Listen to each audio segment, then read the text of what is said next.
All right, I believe we're on step 1, 2, 3, 4, 5. And this is where we deal with shining up each track, adding bells and whistles, compression, EQ, panning, reverbs, delay, other little effects. So here we go. We start with, let's just go through, this is kind of, there's so many ways we can go at this, but I'm gonna just go through each tracks with you and give you some basic beginning settings. Kick drum, kick in. Kick in is all about the high end of getting the thwap of that beater.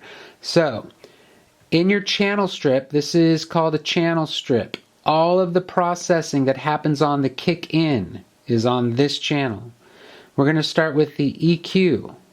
This is an EQ.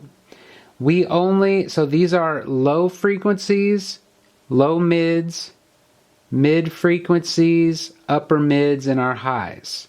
Low sounds to high sounds. We're going very basic because this is just basic mixing. We're going to go over here. We want to get rid of all these low and low mids for our kick in. The kick in is just about the high end thwap. That's all we want.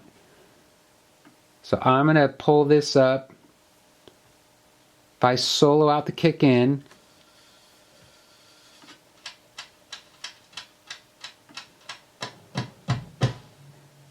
it's going to sound like some tinny garbage. We don't want the low end. We don't need that low part. We just need the attack. Sounds awful, but watch. Okay, so just trust me. Audio effects. We have an EQ. Let's go in and add some compression. Compression helps to tame the louds and the softs and can add color and character. Very basically speaking. Compression. Go to your factory defaults because you don't know really how to do compression. And go to drums and look for a kick drum, rock kick. There's all these different compressors. Do they have different vibes to them, different tone qualities, these minor little differences, which we'll get into in more advanced lessons.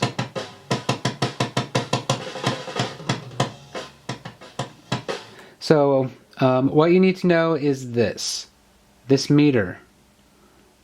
We don't really ever in compressing want it to go past -5, 10 at the max.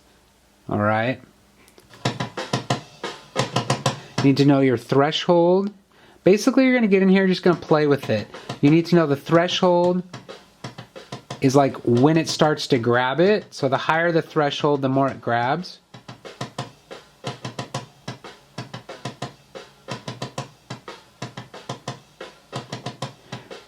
The ratio is how much it hampers down on it.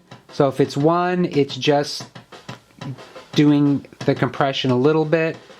If it's 20, it's doing a lot. Typically 3 to 5 is where you want to be to keep it safe. This number and this level should be the same. If it's not, then you move this around.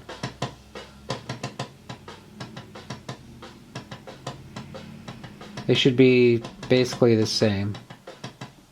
Okay? Attack is kind of the other important one. If you have a fast attack, well, just listen to the difference.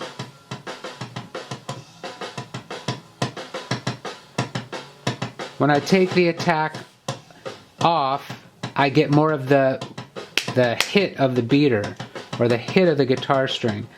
If it has a fast attack, then the compressor's grabbing it instantly, and that attack it's not going to be as percussive. So with a kick drum, you don't want a fast attack because we want to hear that pop. Now here's what you do when you're using these effects is you go and we call it A-Bing it. So A being it means I hear it with it on, I hear it with it off. On, off. And you can hear the subtle difference of with it on, there's more attack to it. It brings out the attack.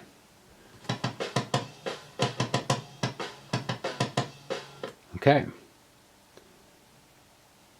Feel free to tinker and mess with it. At the end of the day, you're going, what sound do I like? What effect am I looking for? What do I like sound-wise, ultimately? Channel EQ and compression, we'll call that good. On kick in, now kick out.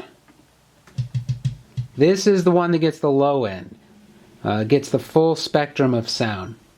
So here we go. Channel EQ.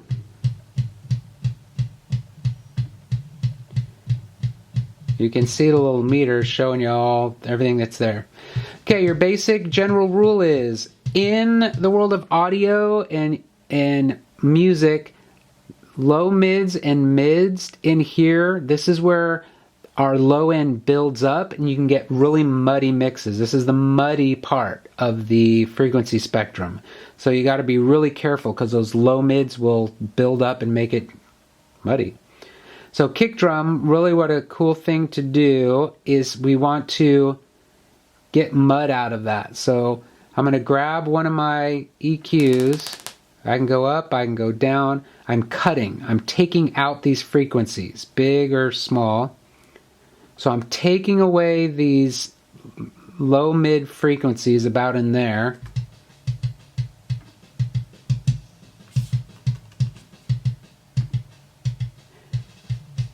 And that's going to help clean up that kick drum.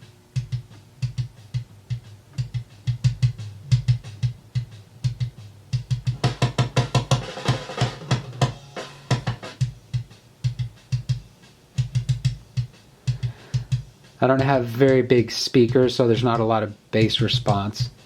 But that's kind of just a general rule when you're looking at your kick drum to do. Put the high kick and the low kick together. Kind of sounds like garbage there, but when you get into a mix, it's going to have some bite to it. Now we want to compress it. We compress most everything. So I go to my compressors. Factory default, go to my drums, and I'm going to look for let's do a slammed kick. Let's see what that does.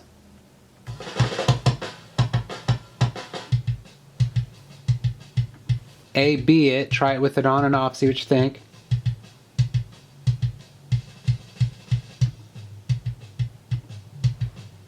That is slammed, holy cow.